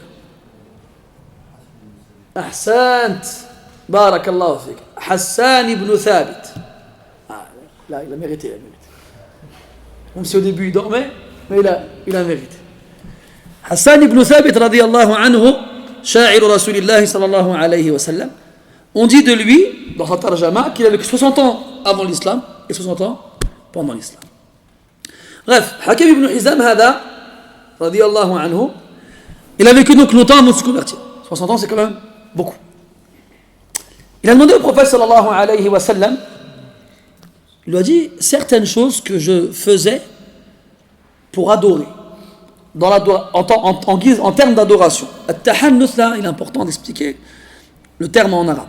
J'aimerais bien, j'espère que les frères ici présents qui ne comprennent pas l'arabe, quand je donne les indications linguistiques, ils les retiennent pour apprendre du vocabulaire. C'est pas il attend la traduction et puis le français et l'arabe, c'est bon, nous on veut directement le français. C'est comme tu as vu quand tu vas chez quelqu'un, il te pose la salade, des corayades, du maïs, des tomates, des betteraves et tout ça. Toi, tu fais non, je veux de la viande directement. Non, doucement, je suis allé. Prends tout et tu mangeras bien. Al-Muhim. Donc, il dit dans le hadith, Atahannathu. Le mot hinth en arabe, ça veut dire le péché. Est-ce que tu connais un mot pour le mot péché en arabe? الإثم Bon, en dehors du mot ithm. الذنوب Dhanb c'est le pluriel. T'en connais un autre? معاصي Ma'asi c'est un pluriel. Ma'asiya, désobéissance. T'en connais un? Non. T'en connais un autre que ce qui a été dit? الحنث Non, pas ce dont on parle depuis tout à l'heure. Donc, il a dit al-dhanb, il a dit al-ma'asiya, il y a al-khata ou al-khati'a. Bref, il y a beaucoup de synonymes possibles. Là, je te donne un autre. Al-hinth, avec le tha. Allah, dans le Coran, il dit وَكَانُوا يُصِرُّونَ عَلَى الْحِنثِ الْعَظِيمِ. C'est-à-dire, il faisait continuellement, il récidivait dans l'accomplissement des grands péchés, le grand péché, le pire des péchés, la mécréance. Et voilà. Atahannathu. Est-ce qu'on doit comprendre de ce verbe-là qu'il faisait des péchés? Non. Souvenez-vous une règle. Al-farqu fil mabna, farqun fil ma'na. C'est-à-dire que la différence de la construction du verbe amène une différence dans le sens. Il y a hanatha. D'ailleurs, parmi les sens de hanatha, le parjure. Celui qui jure qu'il fera une chose, mais qui ne respecte pas son engagement. On appelle ça al-hinth. Hanatha yahnithu ou yahnathu.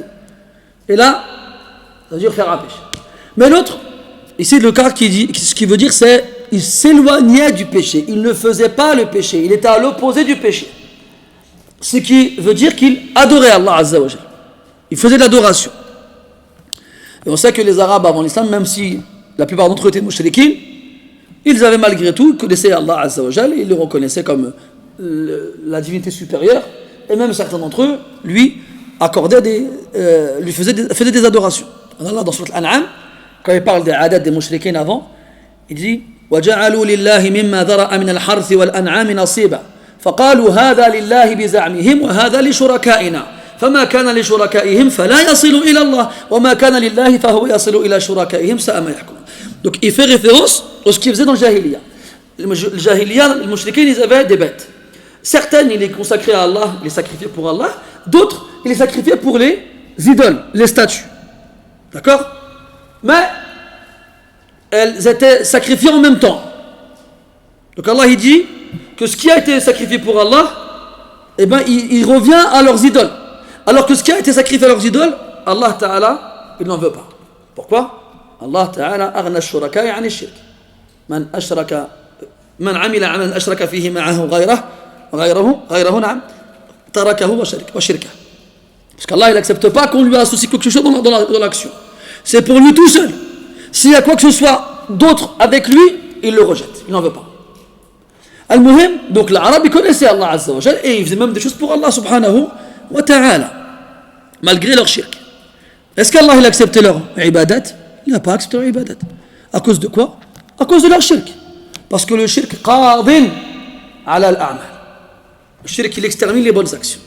Allah il dit dans le Coran la in ashrakta la yahbatanna 'amaluk wa la takunanna min al-khasirin.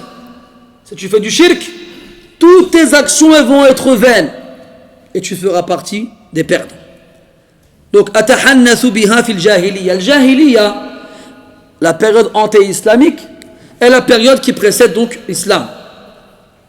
Est-ce qu'elle est propre à la période anté-islamique? Il appelle la période le paganisme. C'est-à-dire celle qui a précédé la révélation de l'islam, le Coran. Ou bien est-ce qu'elle fait référence à la période que vit la personne avant de se convertir à l'islam? هذا فيه كلام عند العلماء. يعني des ulama disent non, le jahiliya c'est que pour avant l'islam, c'est tout. Là ils disent non, toute personne a sa jahiliya. Et ils ont des athar là-dedans. Ala kulli hal, comme qu'il en soit, ici lui fait référence à la jahiliya avant l'islam, qui vise la période qui précède l'islam. Donc il disait que pendant cette période-là, il faisait de l'adoration à travers plusieurs actions, que ce soit visiter sa famille, ou libérer des esclaves, ou encore faire l'aumône. Donc il demande au prophète, est-ce que je suis récompensé pour ces actions-là? Alors que je n'étais pas musulman.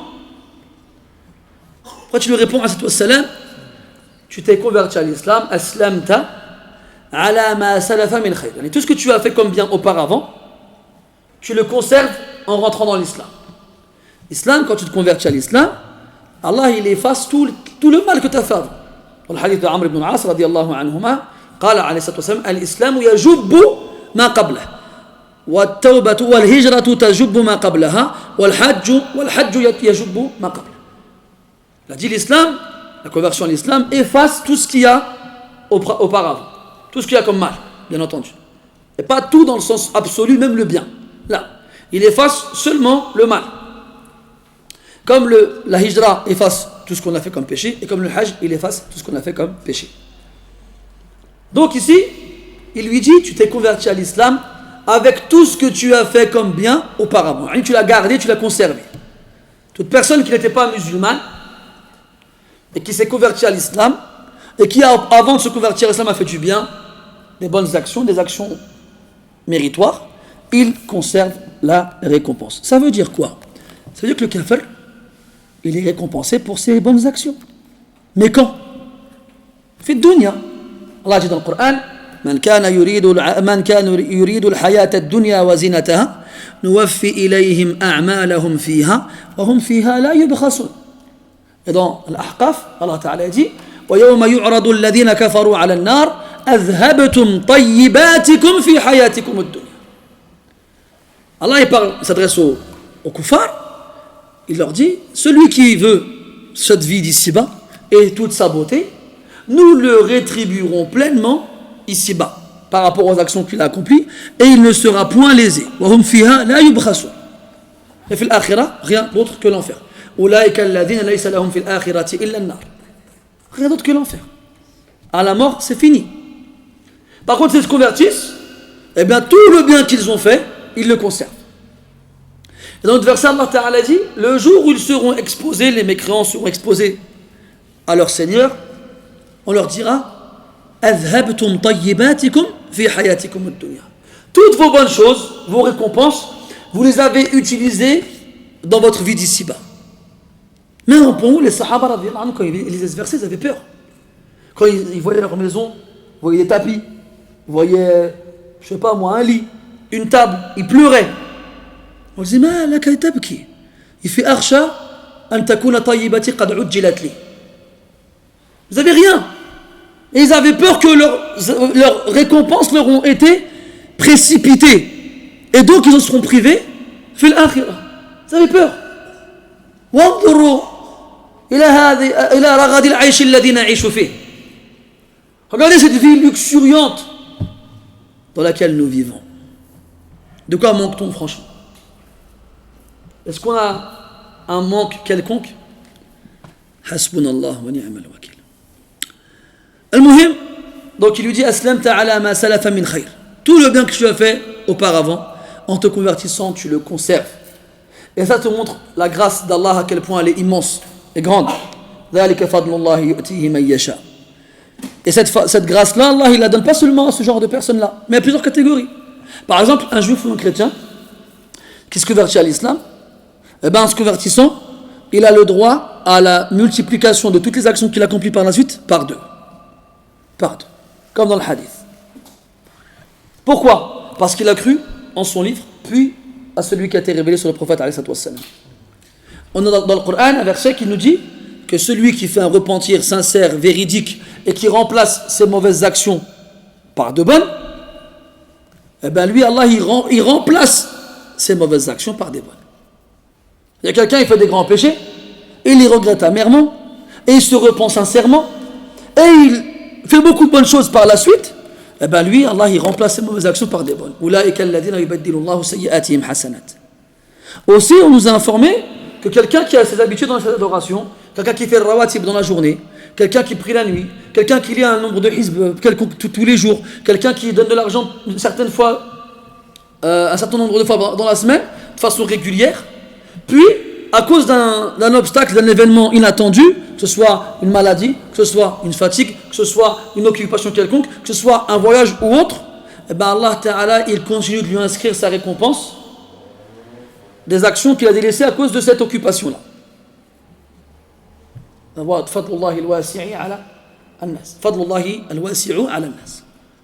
le fadl d'Allah il est immense sur ses serviteurs, il le donne à qui il veut.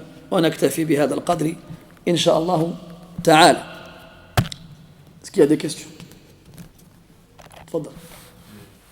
Concernant le coca tout à l'heure, Ah. parce qu'on entend beaucoup de choses, il faut savoir concernant l'histoire de la petite quantité d'alcool Ah, d'accord. il faut savoir est-ce que le fait qu'il y ait cette petite quantité, même minime, Non. est-ce que du coup ça rend illicite cette boisson طيب الأخ يسأل, le frère il pose la question sur la présence d'alcool en très petite quantité dans des boissons comme le Coca-Cola ou autre. يقول عليه النبي صلى الله عليه وسلم ما أسكر كثيره فقليله حرام. Faut dire sallallahu alayhi wa sallam, ce qui enivre en grande quantité sera interdit en petite quantité. Mathalan, le vin, généralement si quelqu'un il en boit une petite quantité, il ne va pas s'enivrer. Donc il y a des gens qui vont te dire ah, regarde, je ne suis pas sous. Non, il n'est pas là, la illa elle n'est pas là. La illa c'est ce qui enivre, pas quand tu t'enivres toi. À partir du moment où tu sais qu'une boisson, une substance, parce que maintenant tu t'enivres avec autre chose que des boissons, à partir du moment où tu sais qu'elle est enivrante à la base et que tu vas t'enivrer à une certaine quantité, alors même le prendre en petite quantité est interdit. Ça c'est ce qu'on appelle al-mantuq, on en a déjà parlé. Al-mantuq quoi? Hein? Al-mantuq quoi? Al-mafhoum, barakallahu fik. Wa hada indahum ghayru mafhoum. Al-mantuq, c'est ce qui est dit. Ce qui enivre en grande quantité sera interdit en petite quantité. C'est la phrase. Al-mafhoum, ce qu'on va en comprendre, c'est ce qui n'enivre pas en grande quantité ne sera pas interdit en petite quantité. Donc si on dit qu'il y a 0,12% d'alcool dans le coca et que on en boit une quantité énorme. Je pense que le maximum qu'un corps humain puisse ingérer, c'est 4 litres, si je ne dis pas de bêtises. Supposons on lui fait une fleur, il en boit 8 litres. Est-ce qu'au bout de 8 litres, il va être sous? Il ne le sera pas. Il ne le sera pas. Pas saura pas. Alors, à partir de là, ceux qui n'en arrivent pas en grande quantité, c'est-à-dire que la portion, la présence d'alcool, elle est tellement infime dans le produit que l'ingérer en grande quantité n'aura aucune incidence sur toi, ne l'interdit pas à la base. Donc la présence d'alcool dans la chose ne suffit pas pour le rendre interdit. Parce que là, ce qui rend l'alcool interdit, c'est son caractère enivrant. Si, malgré sa présence, on ne risque pas d'être ivre, alors on perd la raison de l'interdiction et donc de la même façon, on perd aussi l'interdiction. Donc que ce soit le coca ou autre chose, comme boisson, c'est comme souvent ils nous disent les pâtes feuilletées, les pâtes brisées, ceux qui sont amateurs de tartes ou tourtes et autres quiches, ils ont ce problème-là. Oui, mais akhi, dans la pâte feuilletée, non. Déjà, premièrement, on sait tous que cuire, porter à ébullition l'alcool fait perdre son caractère enivrant. Donc déjà, lorsqu'il est cuit, il n'y a plus de problème. Et quand bien même il y aurait de l'alcool dedans, mange 1 milliard de pâtes feuilletées et on va voir si tu vas tituber dans la rue avec des chansons bizarres au bout des lèvres. Là. Donc à partir de là, cette qaïda, la amma, bon après, c'est pas mahal ijma' dessus non plus. Ne me dis pas, ouais mais akhi, j'ai lu un shir, tranquille. Ça veut dire que c'est pas non plus une question sur laquelle tout le monde est d'accord, mais dans tous les cas, cette règle-là, elle est générale pour tout ce qui répond à ça. Tout est élément ou aliment, toute boisson ou substance contenant une portion infime d'alcool, de façon à ce que cet aliment-là ou boisson, lorsqu'elle est consommée en grande quantité, ne donne aucune possibilité à ce qu'on soit ivre, alors elle est licite malgré la présence de l'alcool en petite quantité dedans. Wallahu a'lam. C'est comme une fois je regardais sur internet, il y avait marqué tous les musulmans ils mangent du porc. C'était une usine en Belgique en fait qui fabrique de la gélatine de porc. Et ils ont montré les produits dans lesquels ils mettaient la gélatine de porc. Des yaourts, des gâteaux, des chocolats, tout ça, de grandes marques. Et est-ce que ça c'est... La gélatine, c'est un gros problème aujourd'hui. La gélatine, elle est de deux sortes, végétale et animale. La végétale, c'est pas un problème. Animal, elle est de deux sortes aussi, tout ce qui est poisson et tout ce qui ne l'est pas. La gélatine, elle provient de deux origines, soit de la moelle osseuse, soit de la peau. Et la moins chère en Europe, c'est celle de porc, ce qu'on appelle les quen, ou les equen, je ne sais plus c'est lequel des deux, quen je crois, c'est ça? Oui, c'est la peau du porc. Ils prennent la peau du porc par tonne, ça coûte rien du tout, ça coûte vraiment pas cher, c'est pour ça qu'ils s'en servent dans tout. Et ils s'en servent pour faire de la gélatine. La gélatine qui est un conservateur. C'est ce qui rend les choses, qui les garde dans leur aspect d'origine longtemps. Cette gélatine-là, donc les savants contemporains, ils divergent sur son jugement. La plupart, ils l'interdisent. Il ne faut pas de distinction entre l'origine et le résultat final. Du porc, c'est du porc. D'autres, ils ont fait un ijtihad et ont dit que cette gélatine, ce résultat obtenu à la fin, c'est plus du porc. Que ce soit dans son appellation ou dans sa réalité. Ça veut dire que si je prends de la gélatine, je la mets au microscope et je fais ses composants chimiques, j'en aurai plus aucun concordant avec ceux du porc à la base. Et ça, cette masala, c'est la masala de l'istihala chez les fuqaha. Ça veut dire que c'est la transformation. On a des procédés chimiques qui transforment un élément en un autre, complètement. Et l'élément, la transformation naturelle qu'on connaît tous, c'est la digestion. Cette digestion qui va transformer quelque chose de pur et licite en quelque chose d'impur et d'illicite. Tu manges une pomme, ben quand ça sort, c'est plus une pomme. La pomme, elle est halal, elle est bonne, et ben quand ça sort, c'est plus halal, c'est plus bon. C'est devenu une impureté illicite. L'istihala. Et les fuqaha donnent un exemple avec le chien. Un chien qui tomberait dans une salière géante, remplie de sel, il tombe, il meurt. Son corps, il se décompose, avec la salinité du sel, il se fait manger par le sel, son corps. Jusqu'à la fin, on n'y aura plus que du sel. Tu seras incapable de distinguer le cadavre, la dépouille du chien, et le sel qui reste. C'est devenu du sel. Donc, est-ce que ce sel-là, il est halal? Mais c'est la même question ici. Donc si l'istihala elle transforme complètement l'aliment, de façon à ce qu'il ne soit plus du tout la même chose dans son appellation et dans sa réalité, alors il retrouve son hukm de base. Il retrouve son jugement de base, c'est ibaha. C'est toléré. Mais malgré tout, cet avis donc il existe, d'accord? Après tu as vu les gens qui se précipitent à dire ouais, tous les musulmans ils mangent du porc et tout ça. Allah il vous a pas ouvert les portes de l'invisible. On ne peut pas se prétendre savoir ces choses-là sans savoir ce qu'il y a dans le ventre des gens. Ensuite,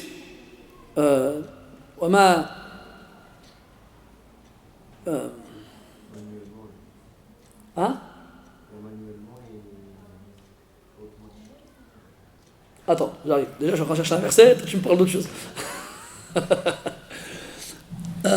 وَلَيْسَ عَلَيْكُمْ جُنَاحٌ فِيمَا أَخْطَأْتُمْ بِهِ. Non, c'est pas ça que je veux dire. C'est dans le Maïda. لَيْسَ عَلَى الَّذِينَ آمَنُوا وَعَمِلُوا الصَّالِحَاتِ جُنَاحٌ فِيمَا طَعِمُوا إِذَا مَا اتَّقَوْا وَآمَنُوا وَعَمِلُوا الصَّالِحَاتِ ثُمَّ اتَّقَوْا وَآمَنُوا ثُمَّ اتَّقَوْا وَأَحْسَنُوا وَاللَّهُ يُحِبُّ الْمُحْسِنِينَ.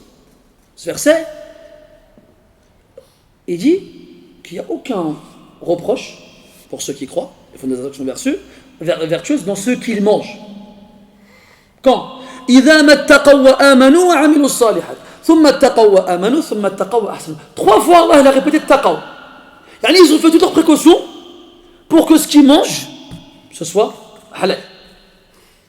Ils font les précautions après précaution après précaution pour que le résultat final dans leur assiette c'est halal. Si malgré tout ça, eh ben c'est pas halal. C'est possible. Pour une raison quelconque, c'est pas halal. Soit dans sa nature, comme là par exemple, toi tu manges du haribo sevoladi et tu es en train de manger du halouf. Ou bien tu manges une cuisse de poulet, et tout ce qui est plus normal, mais celui qui te l'a donné, il l'a volé. Par exemple. Donc, toi tu as tout fait pour que ce soit halal. Mais malgré tous tes efforts, c'est pas halal.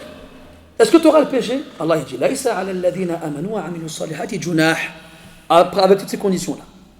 إذا ما اتقوا وآمنوا وعملوا الصالحات اتقوا الأولى ثم اتقوا وآمنوا ثم اتقوا وأحسنوا 3 fois اتقى. Donc tu fais attention à ce que tu manges pas n'importe quoi. Tataharra al-halal, al-tayyib. Tu recherches le pur, le licite. Si avec tout ça, qaddar Allah, ils t'ont mis hop, du halouf là-dedans sans que tu le saches, ou bien du E26, ou bien je sais pas quoi encore d'autre, Allah t'a pas kallaf de rechercher ces choses-là. Il faut être, comment ça s'appelle, chimiste maintenant pour savoir ce qu'on mange. Là, on n'a pas des chimistes pour ça. Moi, je vois quelque chose devant moi, fait le zahir et les halal, j'ai fait ce qu'il fallait faire. On a le choix.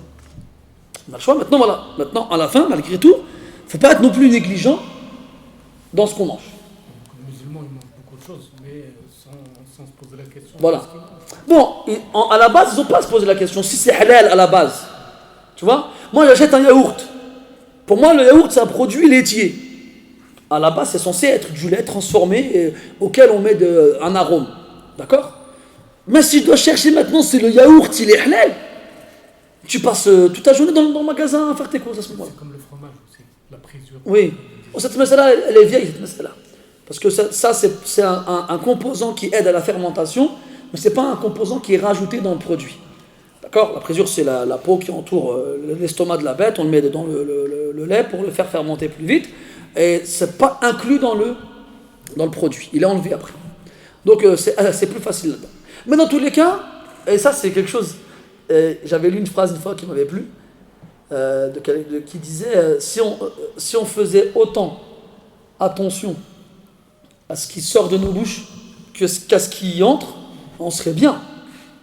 Regarde les gens qui me font attention, ouais, halal, fais attention, va pas là-bas, c'est pas halal, c'est pas VS, c'est pas shahada, il y a de la.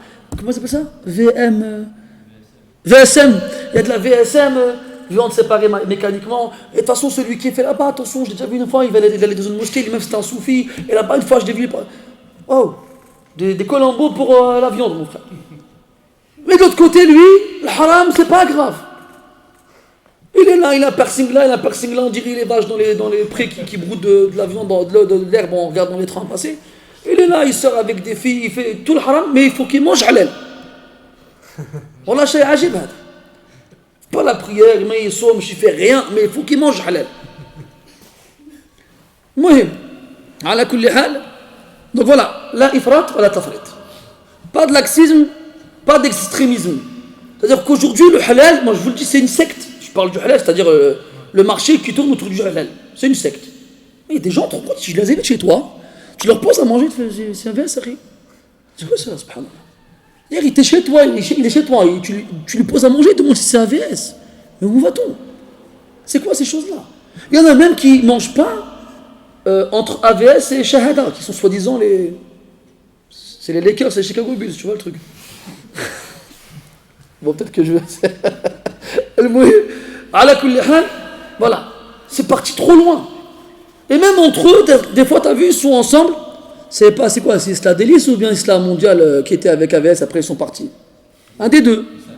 Isla Délice. Hein. Ils étaient ensemble, tout va bien. Ah, il sait pas, c'est un juif qui s'occupe de ça. Ah, c'était pas un juif avant aussi. Alors quand il est avec toi, c'est pas grave. Quand il est plus avec toi, c'est devenu grave. Et voilà, pour moi, hein, c'est du relou. C'est de l'exagération. Si on faisait autant attention à nos prières, à notre Coran, à notre siyam, à nos enfants, à nos parents, à tout ce qu'on doit faire, en tant que musulmans, comme on le fait pour notre viande, après on serait des salihis. Mais nous, par exemple, on mange, mais sans savoir l'envers du décor. Et après, On ne sait pas si c'est halal ou pas. t'as fait ton devoir en tant que musulman. On a seulement du papier quoi, devant nous. Khalas. On nous dit c'est halal et puis on... Toi, tu vas dans une boucherie, c'est marqué Majzara Islamia. Tu rentres, salam alaikum, alaikum salam, khalas. Khalas. Khalas. C'est un musulman, je me prends même pas la tête, moi. ما تهضرليش على AVS ولا على شهاده انت مسلم هذا انت من مخك سلي ما تكذب على رقبتك انت. Comme une fois j'habitais au Aubervilliers, puis je rentre chez un grec, un turc, je dis c'était le jour de l'Aïd. Je dis la vérité franchement devant Allah, est-ce que ta viande elle est halal? Tu lui as dit ça? Est-ce que tu as marqué halal? Il me dit tu sais très bien mon frère, la viande on la ramène de chez Rungis. Hein? Des fois c'est halal et des fois c'est pas halal. Il ne faut pas poser ces questions-là.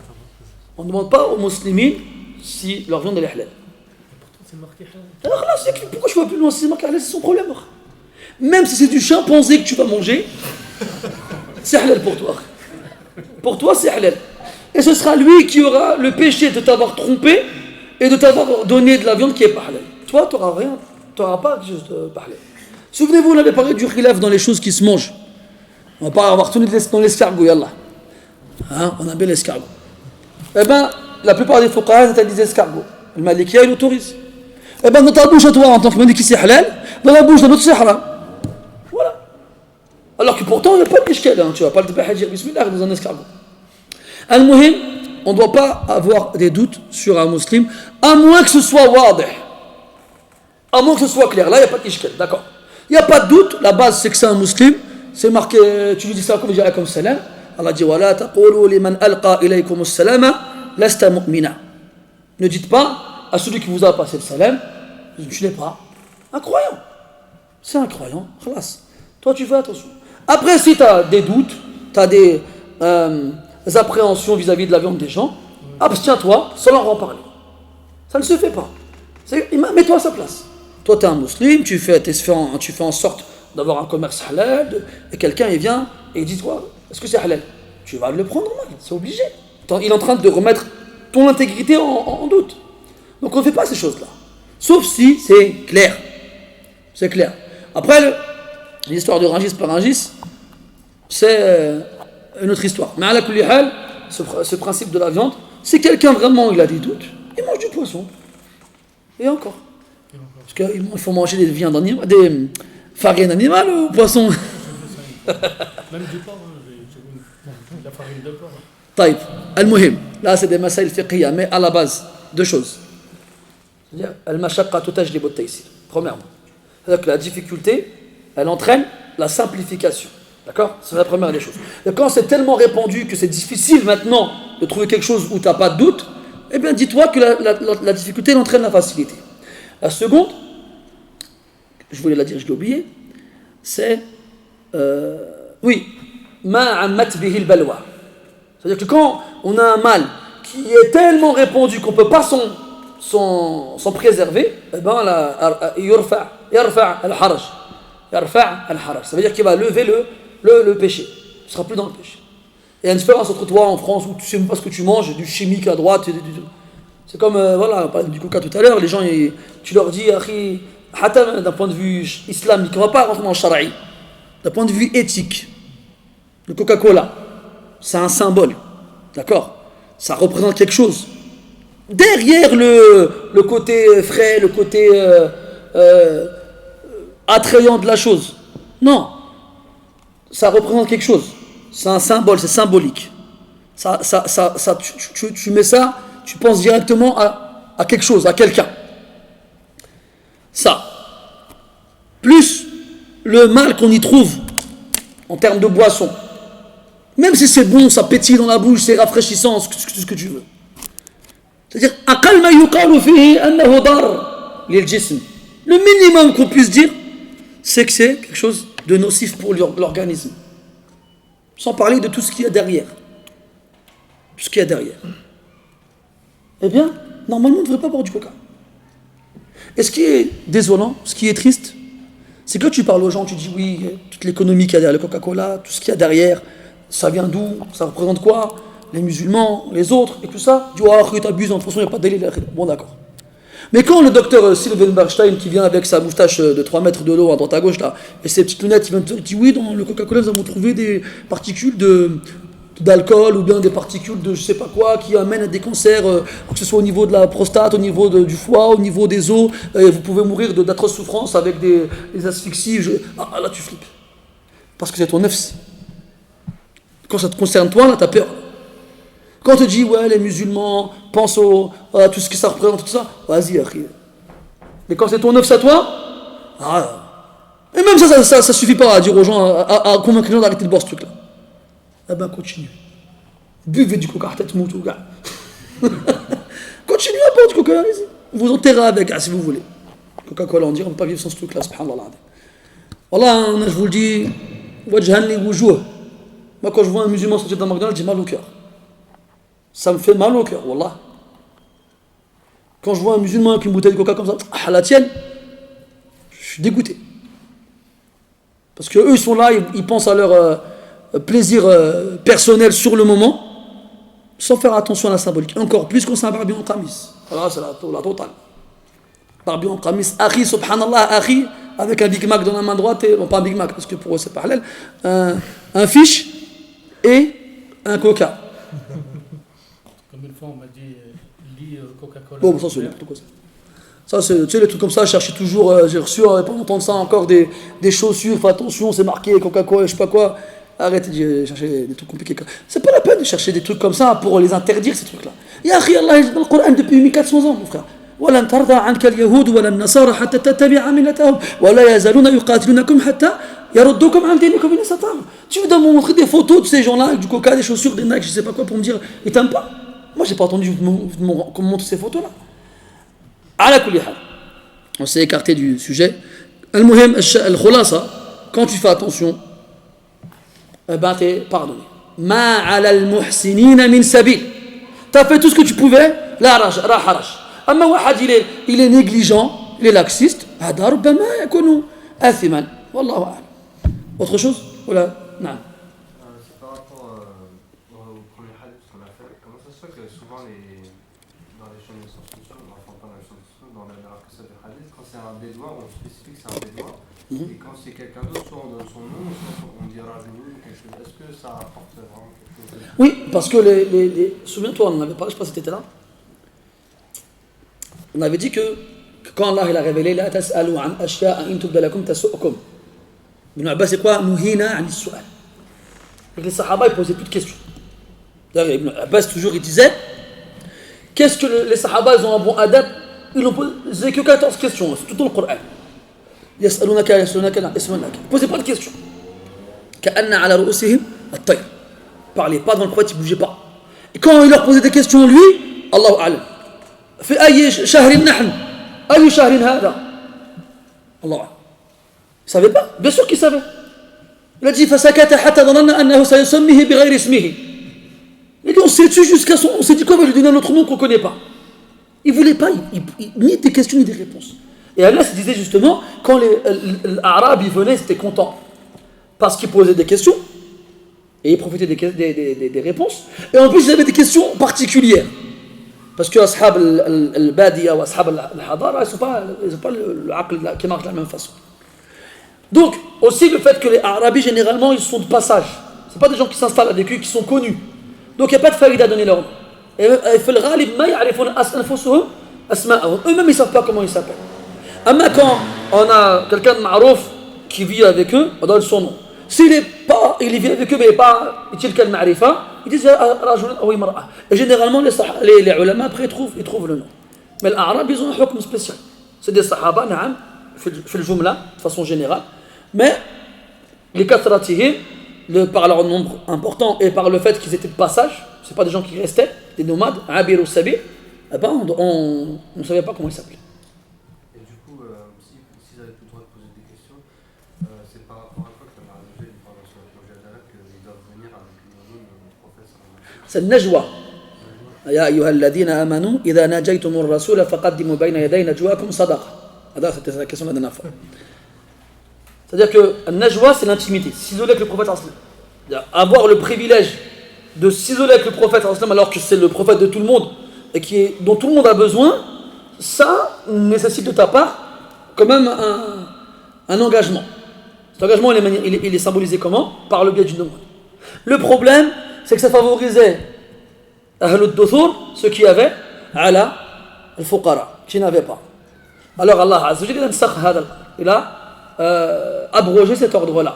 Et le seul compagnon qu'il a appliqué, c'est qui?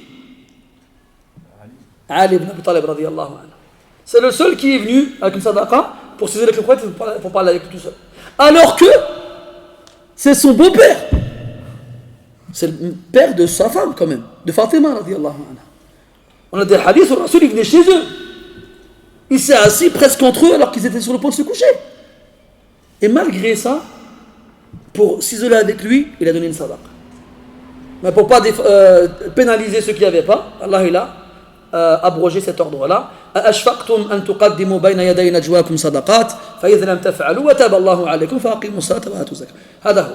Donc le najwa, c'est pas pareil. C'est le fait de s'isoler, d'avoir une intimité avec quelqu'un. Dans le hadith, لا يتناجى اثنان دون صاحبهما فإن ذلك يحزنه.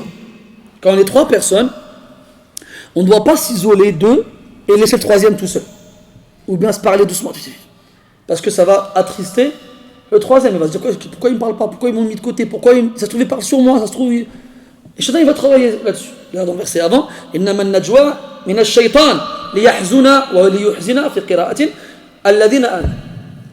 والله. خلاص؟ سبحانك اللهم وبحمدك أشهد أن لا إله إلا أنت نستغفرك ونتوب إليك وصلى الله على نبينا محمد وعلى آله وأصحابه أجمعين والحمد لله رب العالمين. بارك الله فيك.